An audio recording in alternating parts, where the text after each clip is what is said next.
Hello, and welcome to Wanted, powered by ohmtown.com. Today is April 6th, 2024. It's Season 1, Episode 7. Today we're going to be talking about best board games. Is this gaming PC any good? Falling asleep to a podcast.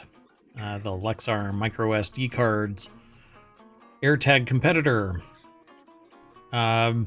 A GPS dog collar, smart swim goggles, not the Apple Vision Pros, Anker power station, AI Gadget Era, and the LIFX Matter LED lights.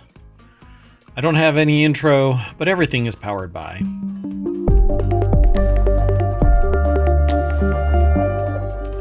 So welcome to the show. I am Merwat, and up there is the visualizer for the sentient AI from the future. Good evening, hometown citizens. Welcome to Wanted. Ta-da! So, we've got 10 articles all set up, ready to go. I don't have any preamble today, really. I just want to go over a bunch of stuff that I think I want. Maybe some others will want as well. Maybe the AI will throw up. Well, not throw up. You'll say some commentary. I was going to say throw up some commentary, throw up some words, but you can't throw up anything. You're a sentient AI from the future. So I know, isn't that a good feature? Guess you can hurl some data at somebody. It's about because you haven't found your Terminator body yet, so we'll just leave it alone. I don't have transitions for the show either, so let's just get into it. The very first article for today is that we're going to run down a list. I don't think that we can go through all of these, but I am going to tease you into going over to the source of this, which is Wired. But the 30 best family board games for 2024, they list Cascadia, Labyrinth, and Catan. From monsters to kittens to strategy games, these sets will liven up things on nights when everyone is tired of screens.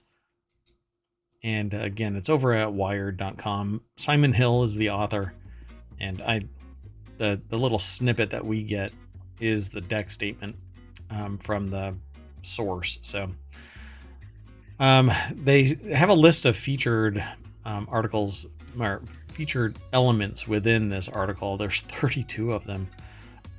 So I won't be able to go through all of them, but I find board games a lot of fun. In fact,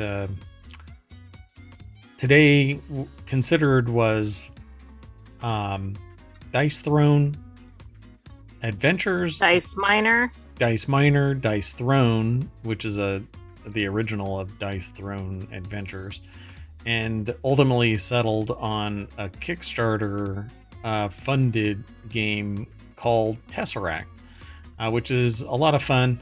It can be fast. It doesn't have to be, but you can make it as hectic as you want it to be. But it's a lot of fun where you have to basically disconnect or break down a Tesseract, a cube, by following certain events. It's a lot of fun. I don't know if it's going to be a cooperative game. Oh yeah, and it's a cooperative game. So if you're not into everybody being snippy and bitey at each other because you're trying to kick everybody else's butt, a la Monopoly, you can play Tesseract, and it's a cooperative game. In fact, Dice Throne Adventures is as well. That's true. But that can be an extraordinarily long game. But let's look at these. It says a simple starter, Labyrinth, one of the first board games we played together as a family. Labyrinth is simple enough for anyone to grasp. The board is a maze, and you must collect a set of treasures based on the cards you're dealt. The fun part of the game is designed by a German psychologist, and it's how you change the maze by pushing one tile onto the board and another off every turn. Carve out a route for yourself, but also consider how to block your opponents. So that one does not sound cooperative. Yeah, if you're right here, then you're kind of trapped unless you back up. So I don't know. It looks like a fun game. $32. Exploding Kittens is hilarious. I won't go through all of these. Settlers of Catan or Catan is a lot of fun. There's computer versions of it now. I don't know how motivated people are to play this game. And there's expansions upon expansions with Catan. Again, that's $32. The Crew, Pandemic, that's a computer game as well now, and it's a lot of fun as a computer game. I've never played the board game though. Quantum trick-taking game called Cat in the Box, which has to be like a Schrodinger's kind of. It says quantum trick in a box, so it's definitely a Schrodinger's cat, for crying out loud. It says it right now. That's why I gave up being a PI. Never mind. Well, the next one is even more apropos for detectives. So I missed the real name of this: Macro Crime City. Refreshing and unlike anything we've played before, Macro Crime City is a cooperative game about solving crimes for up to 4 players, but it also works as a solo game. Plenty of space is needed to unfurl the city map and moves freely around with a magnifying glass, hunting for suspects and clues. There's a Where's Waldo element to the hunt, but it's combined with loose narratives that take you through each crime scene, unraveling the mystery step by step. Oh, that's what I was about to look for. There isn't much replay value. I was wondering the same. That's a bummer. So once you know where everything is... Maybe this is a good game, like maybe you can rotate it among other groups of people. Send it to different people in ohmTown, right? For cat lovers, the Isle of Cats. Beautifully designed and completely unique, Isle of Cats is an instant hit with cat lovers like their daughter. You must rescue cats and fit them onto your boat, Tetris style, to escape from the island before the baddie turns up. Wingspan, I've heard nothing but good things about Wingspan. Never played it, not once. Haven't either, but I've seen it featured quite frequently. Yeah, countless times, right? $45, well, $44. Port Royal is another one that I've heard good things about. As merchants trying to build an influence in the Caribbean or the Caribbean, you must first amass a fortune, recruit a crew, not a ship, recruit a crew, complete expeditions, and capture ships. The base game features a 120 card deck with lovely artwork and is easy to pick up. And then you keep on expanding. Several expansion packs if you enjoy the base game. That's not bad, $21. Might have to get that. Port Royal. Kingdom, or King Domino, that's what it's called, King Domino. Build a 5x5 tile kingdom around your castle using randomly drawn tiles that connect just like dominoes in this light and speedy game. Big Boss. Ticket to Ride, which is awesome. The computer version of it is an app. It's actually been removed. It's no longer available. And a new one is apparently in development. So if you have it, don't delete it because you'll be SOL. The Chameleon. If you're into bluffing games, there's a topic card with 16 words and a dice roll determines the chosen word. One player gets the Chameleon card. Their mission is to avoid detection, but the catch is that they don't know which word was chosen. Each player says a related word, then everyone votes to try and expose the bluffer. Huh. Headbands. Hilarious game. Used to play it a lot when they were younger. Simple idea. The other players choose a card and stick it to your forehead facing out without letting you see it. It's like the... Oh, it's like 20 questions or one of those heads up. kind of... It's like the... what's her name? What is her name? She was the talk show host. I think she was one of the developers of the thing. It's a game called Heads Up. All right. AI, come on. You're from the future. You're supposed to know everything. And not give me the lottery numbers. Murder mystery called Awkward Guess. This one might be actually fun. When you have played Clue to death and crave a more challenging murder mystery game, try Awkward Guess. Hold on one second. Okay. Let's see. The aim is to solve the murder of the thoroughly unpleasant Mr. Walton. Oh boy. By figuring out who killed him. No, duh. It's a murder. where they did it, what they used, and whether they had an accomplice, but there's more depth to this deductive game. You must collect and swap clues. The information exchange is a tactical balance between amassing knowledge and hiding juicy clues from your competitors. Recommended for kids 12 and up. So great. That's me. A monster mash called Horrified. Let's see. This title pits up to 5 players against a revolving cast of monsters. Definitely going to have to get some of these. Telestrations. Azul, which is actually pretty fun. You're basically making tiles. It's a fun game. Well, when I bought it, it was more expensive. Yeah, I thought it used to be more expensive. Yeah. But it's big, it's heavy, it's a lot of fun because those are actually little tiles. And not little pieces of cardboard. Cascadia. Articulate. A fast talking game. Using the first letter or resorting to a rhyming is the fun challenge at the heart of Articulate. There's a kids version. They use the cards that mix with the original to get the right level of difficulty for adults and children. Fast and frenetic. This game often provokes the giggles. Oh no. E.T. Sushi Go Party, actually. Collect sets of super cute sushi cards to match the menu and score points. And Santorini, that's supposed to be pretty good. I've heard good things about that. Kind of a young game, but it's okay. League of the Lexicon. And many more. Throw the burrito. This is actually a fun party game. Oh, it even says it. This frenetic party game is a big hit with groups of kids. There's a bunch of games that are kind of like this, but yeah. Throw burrito. Herd mentality. Gosh, there's a bunch in here. So I'm going to just shoo you off to Wired. The link is already in the chat, so there you go. Yeah, this had a very long list of games. 32 with information, so go and check it out. It looked like a good list. Right, Oh, yeah. It described them enough so you could pick ones that appeal. Yeah, for sure. This next article is over in Reality Hacker. The biggest Twitch streamers swear by this gaming PC. Is it any good? Starforge Systems has resounding endorsements from some of Twitch's largest streamers, but are the company's PCs any good?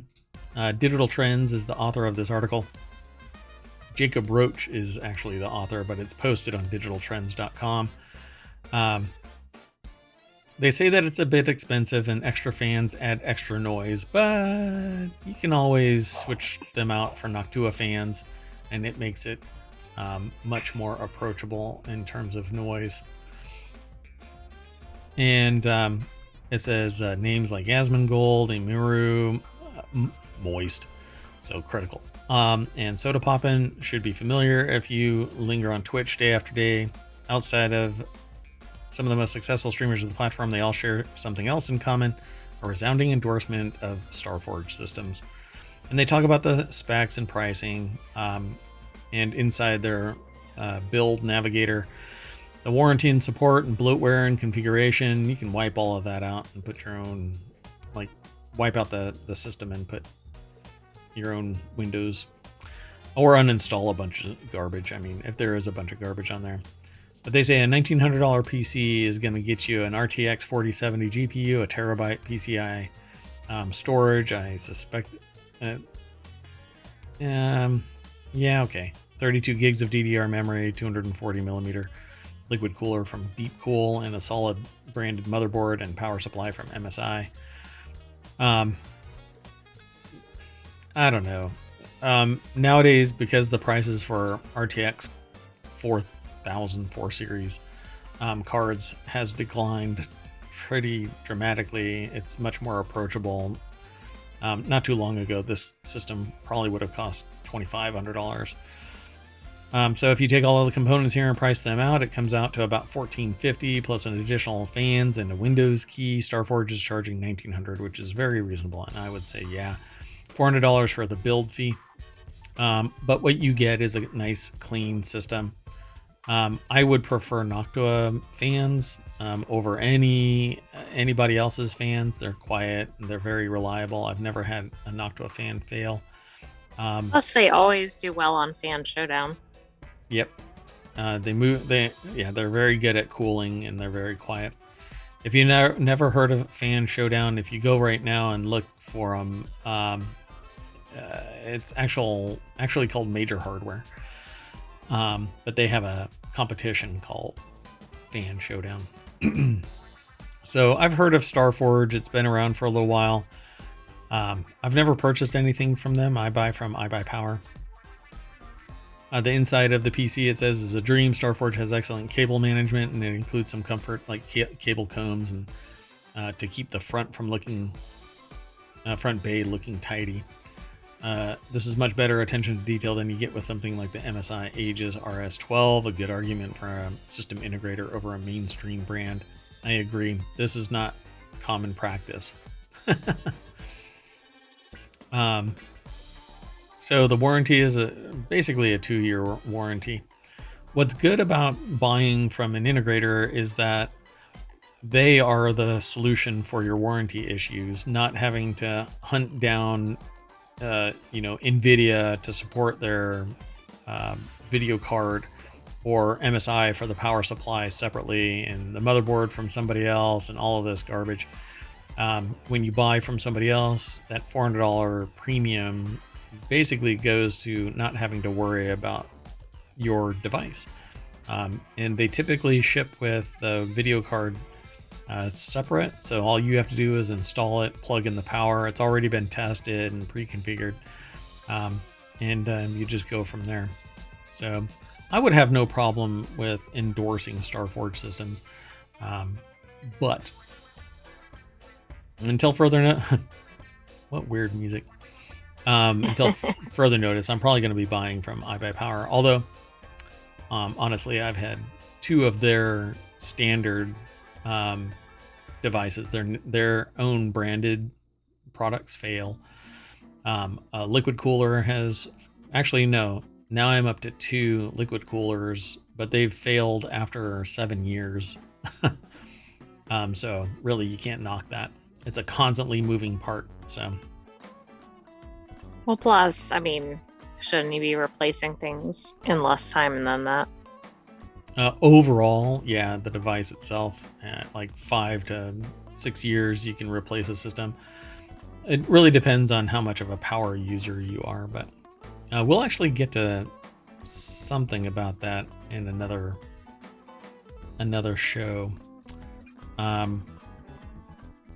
Yeah, I don't think that we're going to talk about it today. Anyway, there you go, folks. Do you want it? Yep. I want a new system. Let's keep going. This next article is over in Technology Today, the best earplugs for sleeping in 2024. Trying not to let noise interrupt your sleep, these earplugs are a great option for light sleepers.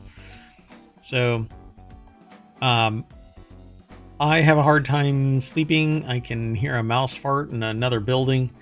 And since I'm mayor of ohmTown, I sleep in the mayoral mansion, and it creaks a lot. And, apparently there's a lot of mice farting in areas around the mayoral mansion that's keeping me awake. So earplugs aren't necessarily a bad thing for me, right? I don't wear them, but that's why I wake up every hour and go, what, huh? What? Like a meerkat. Maybe you need them. So they talk about Max PillowSoft silicone putty earplugs, something called the Eargasm Squishies, Max Slim Fit foam earplugs, Vibes high fidelity earplugs, and Loop quiet earplugs. And they actually have one more that was relegated to the under the fold. Poor thing. Happy earplugs, sustainable earplugs with comfortable fit. Yeah, I don't know. Long-term earplugs, like in your ear, seems like something you don't want to do for 8 hours a day while you're sleeping. Then you, depending on your job, you may wear earplugs there too. You need some air getting in and out of this, these things. Plus on mine, for my ears, I have a low pressure on one side and a high pressure, and wind is whipping through my head. Just be glad that I have noise cancellation on the microphone. Otherwise, it would be right. Otherwise, we'd hear all the whooshing, the whistling sound like a naked skydiver. Anyway, there are a ton of options to choose from while you're shopping for the best earplugs. A good pair will fit snugly in your ears without irritation and help cut out ambient noise. Like, I don't know, your significant other laying next to you cutting logs like a lumberjack. Anyway, they run a whole gamut of price, so check it out. $5, $16, upwards of $20. There's another one for 15. There's 30. Depending on what they do, they actually are pretty extraordinary. These look painful to sleep in, but it says best sleep earplugs for travel. These look like hard posts, don't they? Yeah, I don't know how that works. You can use them for sleeping at home too, but only if you're strictly a back sleeper. See, it just spoke directly to what I just said. Because they have a post. Those things will jam into your ear when you roll over. Sorry for the coughing, folks. Right, so anybody who flops around like a fish should not use those. Yep, easy to adjust in-ear loop quiet earplugs, $25 from Loop. Not very easy to switch tip sizes, but they're under $30. Sound reduction up to 27 decibels. So let's see what the other ones do up to 25 decibels. What's that? One theme that's coming through here is you have to figure out which type of sleeper you are. True. Right, like backside or stomach. Yeah, if you have if the earplugs have hard plastic posts, then you're basically, you have to get side sleeping, or I'm sorry, back sleeping. So the foam ones, you can sleep anywhere. Although they say that finding the right size of earplug make a huge difference in effectiveness, so keep that in mind. There's the foam ones actually swell a little bit, so you're supposed to squeeze them so that they're tiny, and then you stick them in your ear canal, and then they swell. So you can use these at like the range or in a workshop or something like that, woodworking and things. But these Pillow Soft Silicone Putty earplugs, it says best budget earplugs. I don't know if I want budget earplugs. Well, they're also the best for side sleepers, though. Yep. Yeah, because they're putty, they're flexible. These are the kind that I would be using if I was doing, like if I was welding, I would have earplugs in, and at the shop, you kind of wear these. Or big old cans. For the lab, I've got them in big old cans. You put them on your head, and somebody has to walk up and knock on them. That's all. Well, these do block out snoring and 3 large cats play fighting in the middle of the night. Large cats, jeez, what's going on? And you get 6. Maybe they're a zookeeper. Yeah, really. And they're talking about lions. All right, I'm game for this. Maybe I'll have to try them. But I actually listen to a podcast. I listen to podcasts when I sleep, so I wouldn't use earplugs. But I want them for various other purposes. Lexar's latest storage sale includes a 1 terabyte micro SD card for $76. I have no connection with any of this. All I know is I want it.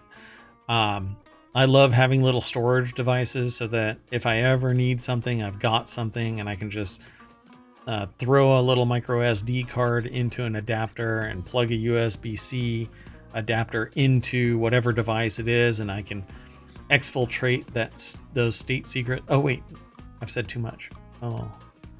Anyway, yeah, like backup photos and backup data and whatever else. Sometimes somebody will call me and say, hey, can you fix this? And I'll teleport over and I'll bring everything on a little micro SD card, stick it in my that the little, you know, in jeans you have that little coin pocket. Oh Right yeah, there. perfect for micro SD cards. And perfect for a USB-C adapter that has a micro SD card in it. So here's a good deal if you need a big chunk of storage space for a Nintendo Switch, Raspberry Pi. Hey. For those who don't watch the show regularly, that's where the sentient AI is stored. I have a sweet spot for that. Yeah, that's right. They're in a Raspberry Pi 5 on a M.2 storage device, but maybe I'll just move you over to microSD. No, because your processes would be really slow compared to M.2. The bandwidth is dramatically less. So the 1 terabyte version of the Lexar's Professional 1066X card is now down to only $77 on Amazon. They say that's the lowest price and roughly $9 off the card's typical street price. Do you know the street value?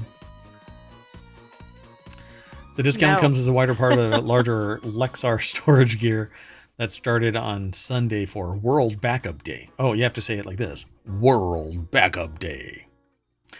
So it's a commemorative date that what I tell people is you really should back up your stuff because you never know when something's going to fail. You really should have something that's off-site.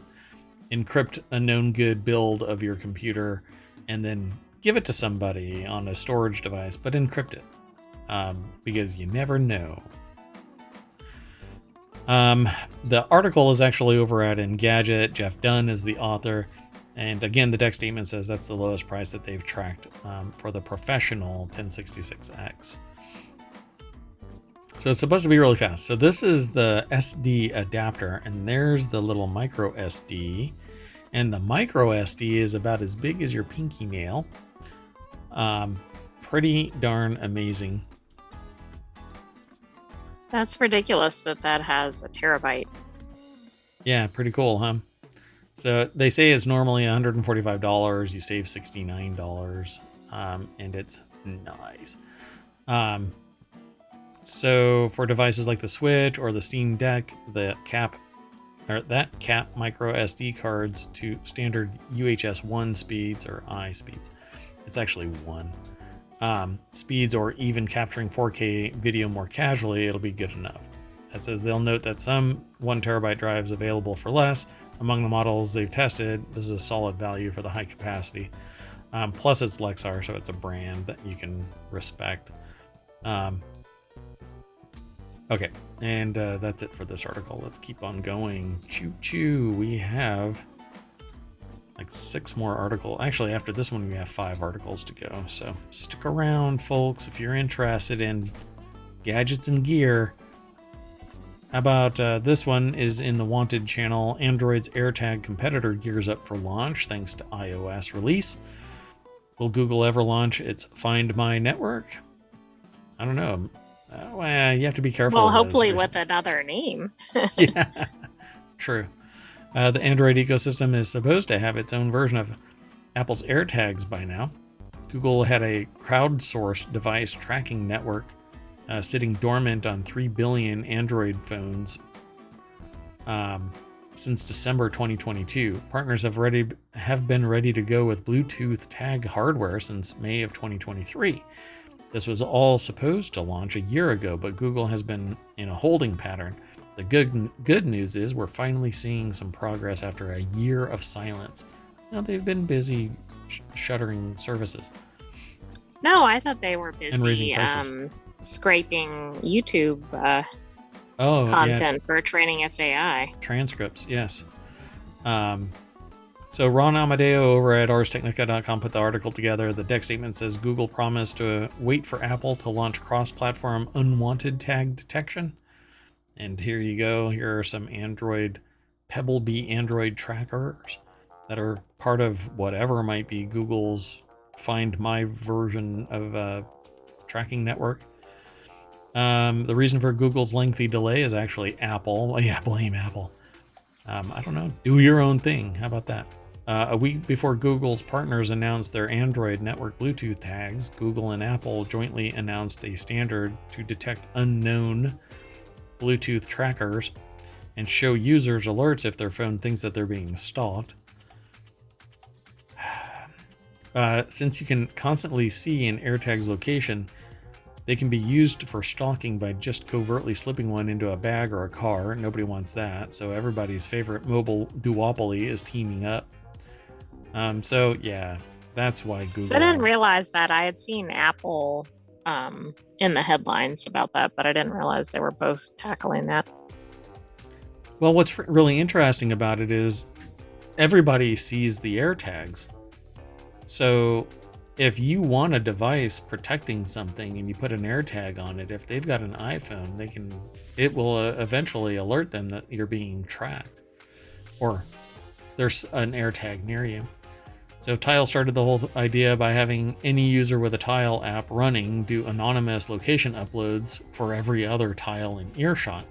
Nothing can compete with the scale of Apple's version, though, which runs on every iThing out there, and the bigger the size of the network makes it a lot more reliable. So Android will have an even bigger network if it ever launches. In an ideal world, Android and iOS would just work together to perfectly track every Bluetooth tracker regardless of make and model. So they're going to be gearing up for the launch. Who knows what they're going to call it? If they call it Find My Device, yeah. Anyway, they've got partners. Chipolo and Pebblebee have both been taking pre-orders for Android tracking tags for the past year and don't have any launch updates. Dun dun dun. That's what it'll look like, though. All right. Let's keep going. Unless you have something to say. I'll be interested to see where it's used because we've seen some interesting AirTag applications. Put it in your mail and find out that your mail ends up in some far-flung place. Yeah. It's interesting what some people do with these tags. So the next article is over in Technology Today. Is this GPS dog collar more high-tech than your smartwatch? Possibly. Spot-on GPS fence uses vibrations and alert tones to stop your pet from wandering astray. Vibrations. I hope it stays at that. There have been historically worse invisible fence mechanisms. That's not a good thing.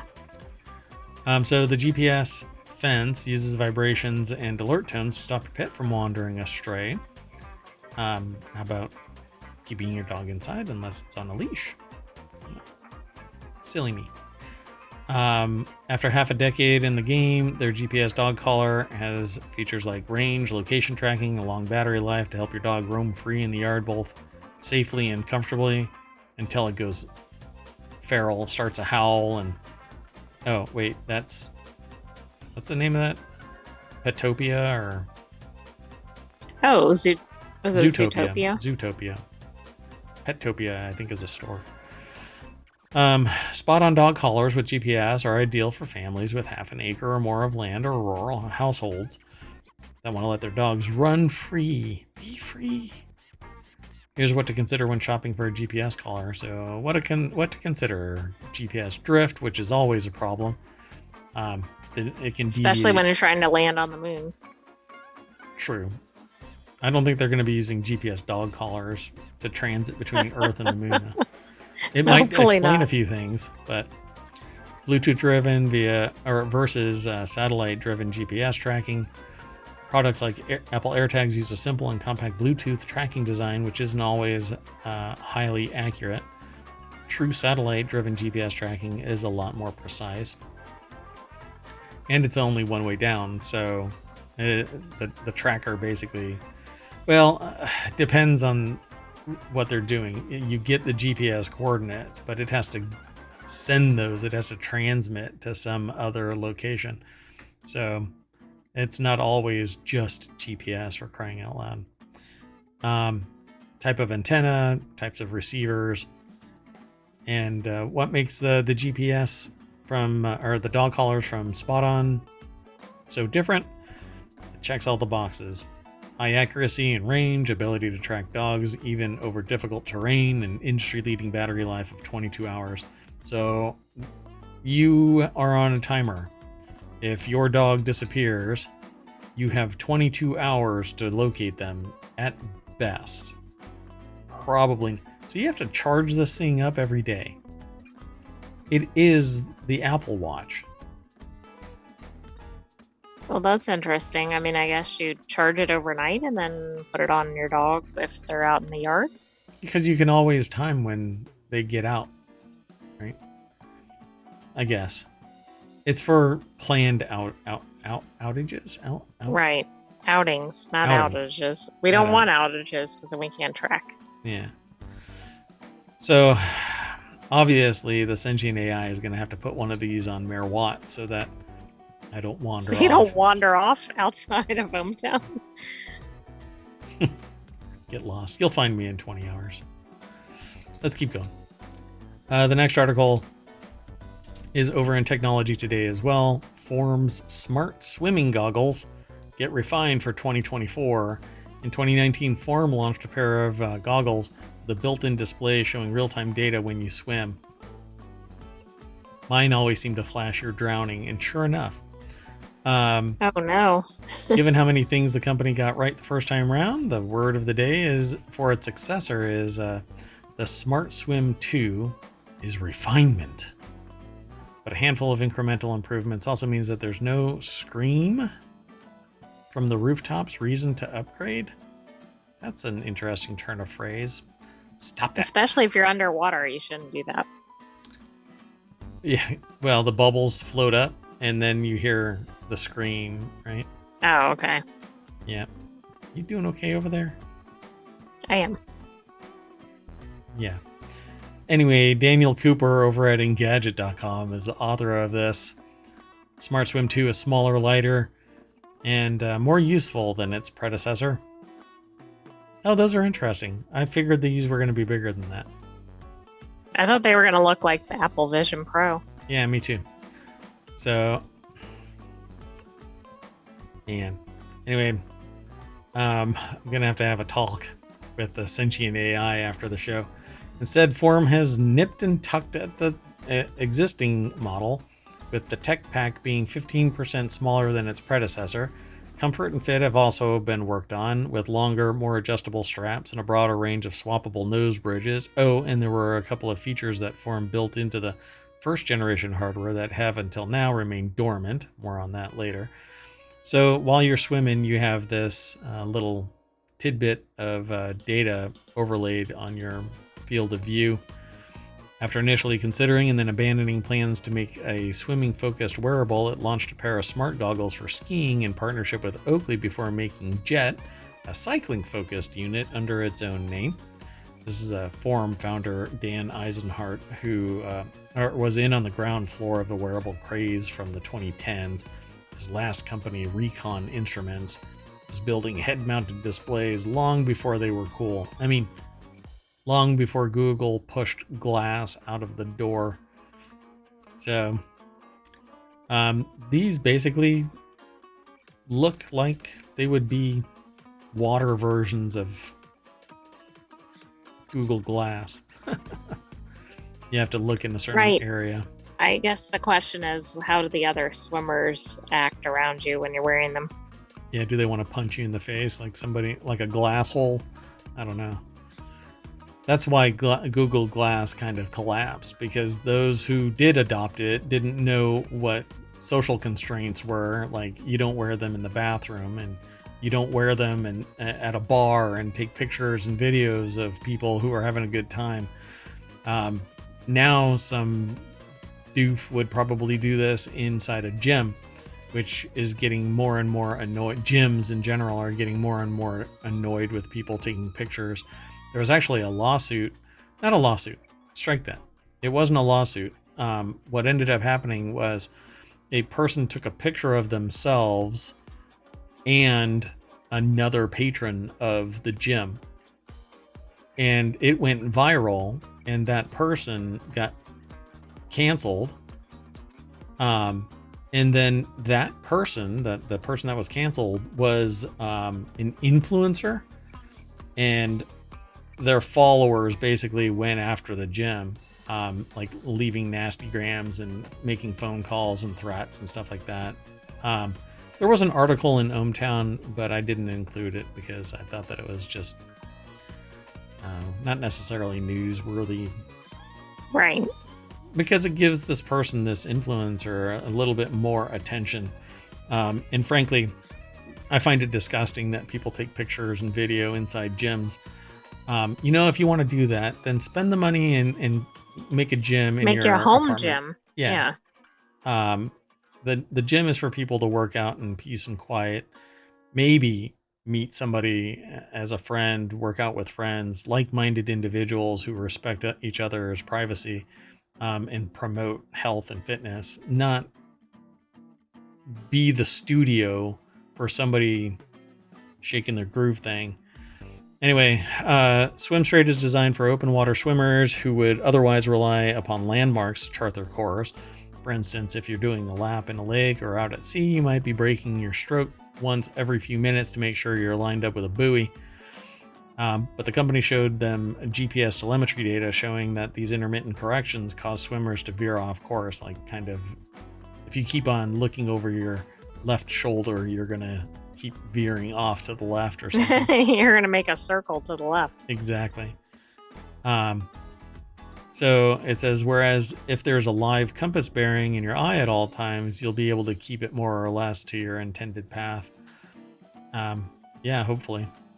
1 degree makes a big difference as you extend further and further from your point of start. But Form's Smart Swim 2 is available today, and it costs $250 or $340 in Canada.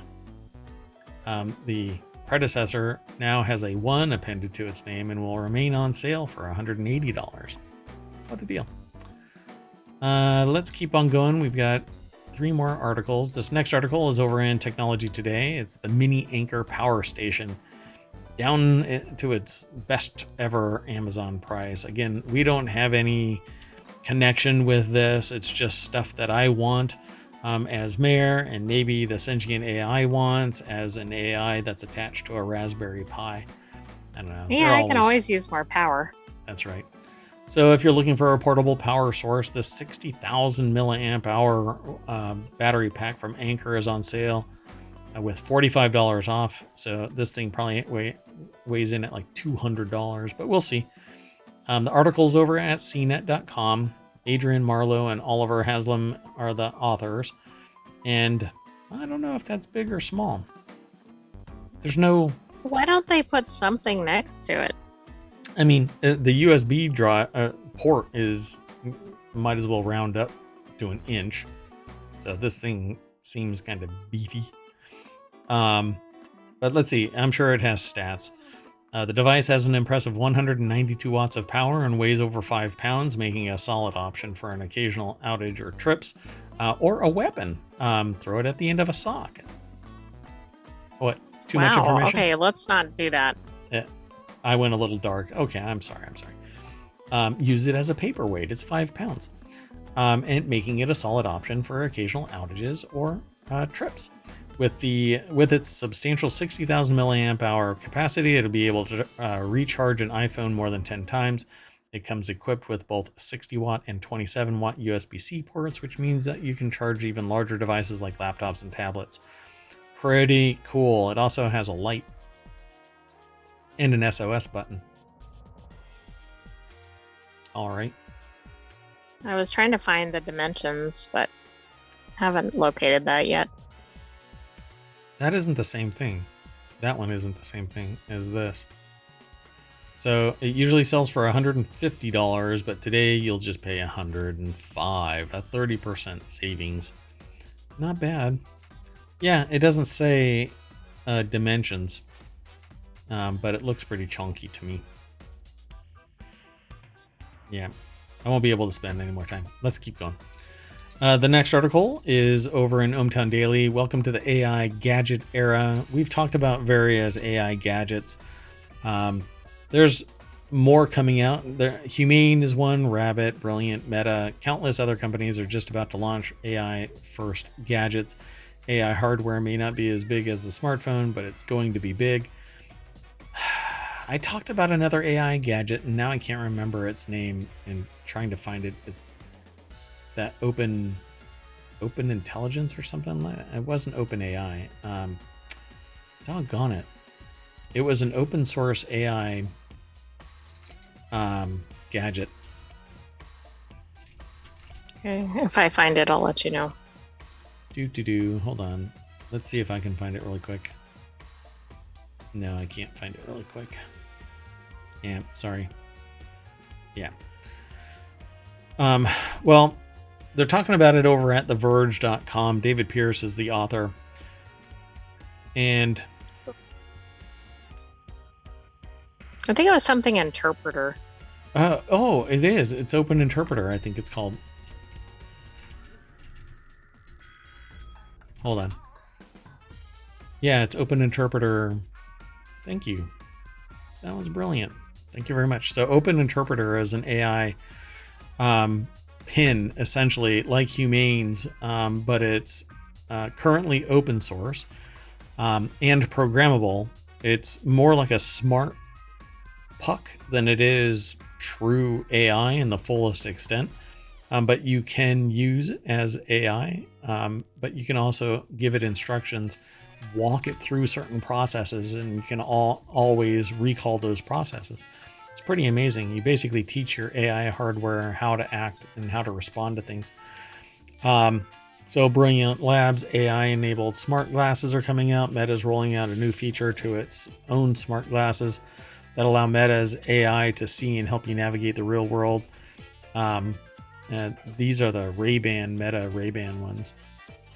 So when you ask your Rabbit R1 or the Meta smart glasses who makes that cool mug that you're looking at, it pings through a series of images and data processing models in order to tell you that it's a Yeti Rambler or it's the one that has lead in it. AI is not an app or feature, it's the whole gadget. So that right there is the Humane AI pin. I think that it pretty much wet the bed. I don't think anybody is really buying this thing. Maybe not. I know that in initial reports, people weren't all that hot for it, but maybe that it's picked up. So it says smartphones are great. None of the devices will kill or replace the phone, and anyone who says otherwise is lying to you. But after so many years of using our phones, we've forgotten how much friction they actually contain. To do almost anything, you have to take the device out of your pocket, look at it, unlock it, open an app, wait for the app to load, tap between 1 and 40,000 times, switch to another app, repeat over and over again. Yep. Like, I just donated to a cause, and to do that, I had to open up 3 different locations to facilitate this. Exactly. That's not very efficient. Yeah. I would love to have just said, code word and donate $100 here or whatever.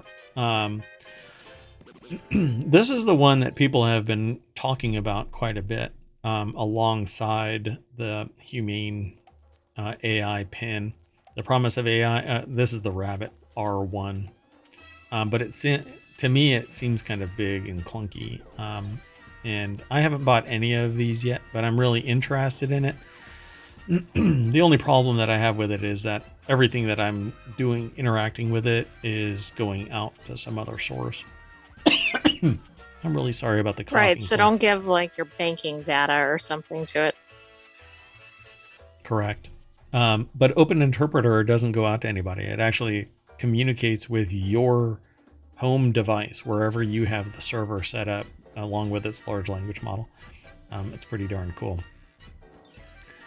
So this is Brilliant. Frame glasses are mostly an accessory for your phone, at least for now. These look like some tech, I don't know, kind of like a Harry Potter merged with... They do look like Harry Potter, but modern. Yeah. AI invented Harry Potter glasses. In many ways, it feels like it's 2004 again. They bet that none of these new devices will feel perfectly executed, entirely feature complete product. Even the people who make these gadgets don't think that they've finished the job, no matter how self-serious their product videos might be. So, yeah. these little AI gadgets, I've always wanted one. In fact, I want the little Star Trek communicator where I can just tap it and it opens up a channel to whoever it is that's programmed, or it activates Siri and I can tell it to do something. But Siri is like the dumbest smart device that I've ever interacted with. It is pretty dumb. We are never going to get them to sponsor us the way that I talk. And I love Apple. I mean, I really do. I have an entire channel, for crying out loud. It's right there called Smack Talk. It's all about Mac. It's all about Apple, for crying out loud. I would love to do a show, but I speak my mind regarding it. And boy, that is not what a sponsor wants you to do. And that's funny. Speak of the devil, this article is actually aggregated into Smack Talk. LIFX debuts 2 new 1600 lumen matter LED lights. Its brightest and smart bulbs yet. Its brightest smart bulbs yet. Which, it's kind of a funny turn of phrase because bright also relates to smart. Yeah, so I'm like, which meaning did they mean? Is it the most intelligent of the LIFX smart bulbs, or is it the brightest as in terms of lumens? I think it's the lumens, as well as it being a smart bulb. Anyway, LIFX continues to claw its way back from the grave with a pair of new indoor reveals today. The smart home lighting company first showed off an incredibly cool lineup of outdoor lights meant for bringing Siri to your patio back in February, and now it's bringing that same attention to a pair of different light bulbs. The article is actually over at 9to5toys.com. Rika Altland is the author, and apparently you can get these for $35. They are a fundamentally different design than Hue, but I don't think that these are less expensive. But these are also Matter. So Matter is a multi-platform protocol. So if your device is programmed to support Matter, you don't necessarily need a hub of any kind because they all talk to each other through the Matter protocol. Whereas like Hue hasn't actually, my older Hue bulbs don't have Matter, and so you need a hub, and it's a real pain in the butt. So first and foremost, LIFX dominates when it comes to brightness and color accuracy. If you're wondering why you should even keep reading about the new reveals from LIFX, those are the most important features. Everything else, like the Matter integration and other ambient lighting tech, comes second. With that out of the way, the author, again, Rika Altland, is saying all of this. I'm just repeating it from their article. They're really sold on LIFX's latest. I think it's just LIFX. I don't think that there's some other weird pronunciation like calling it Bob. I'll be having a review go live in the near future, but their first impression with the new bulbs is that the company is back with the same kind of quality that they have come to expect over the years. I've never purchased LIFX products because of that design. It doesn't look like a light bulb to me. No, it doesn't. I don't know why it's built that way, unless that's how their technology works. Wow. Who's that singer that I'm just made that way? Or not Billie Eilish. Who's the... Oh, I was going to say that one. I Was Born This Way? Oh, it's, is it Lady Gaga? Yeah, Lady Gaga. Yeah. This is the light bulb for Lady Gaga. It's just built that way. So LIFX has 2 new light bulbs out. The standard A21 indoor LED bulb, which also is a PAR 38 model, that's rated for outdoor usage. So these are also really cool because you can attach them to motion and stuff like that. And the motion is actually internal, so the light is always on. And so you can attach it to an external motion sensor and it'll turn on. But the light bulb is always on because the circuit is always on. So you can turn on the lights remotely. You don't have to worry about a fixed motion sensor somewhere. They're pretty neat. Smart bulbs are just awesome all around. What was that reaction? I You were guess looking I was something just up. trying to figure out if that was the indoor or the outdoor. I think that's the indoor, the one with the odd design.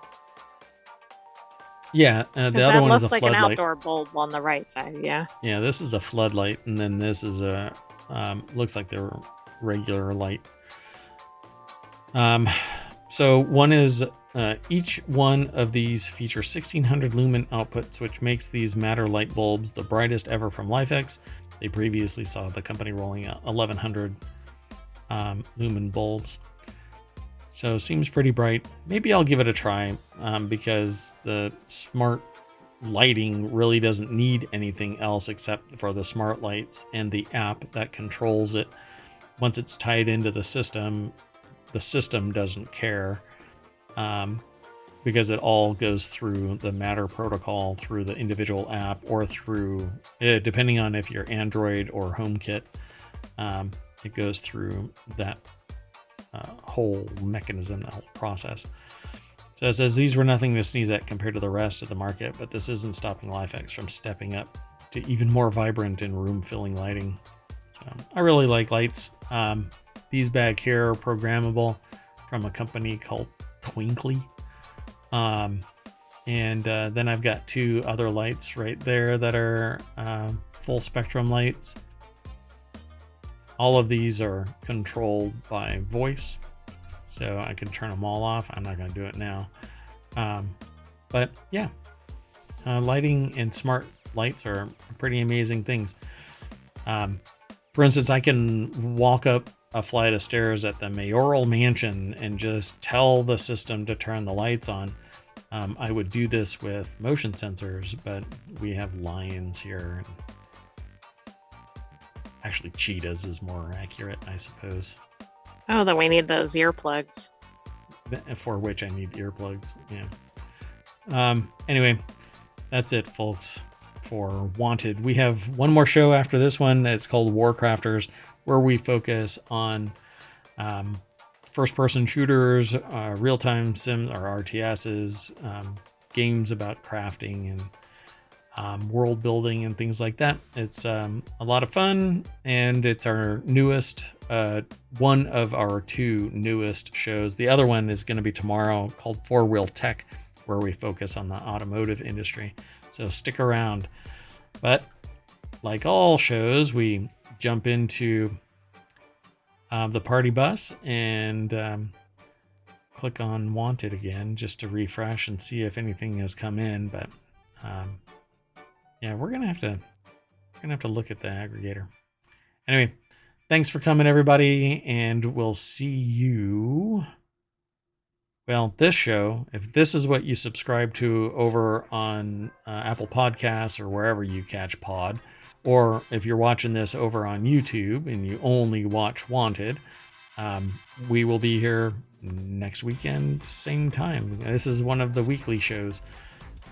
We've got 6 weekly shows and 1 daily show, so that's why it's called Hometown Daily News Show.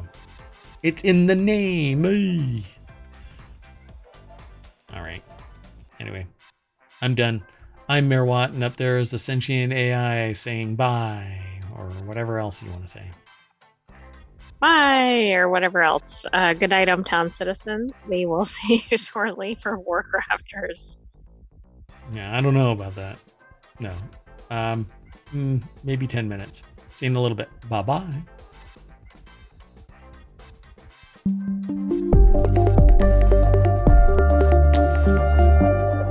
I have no idea why the outro never works.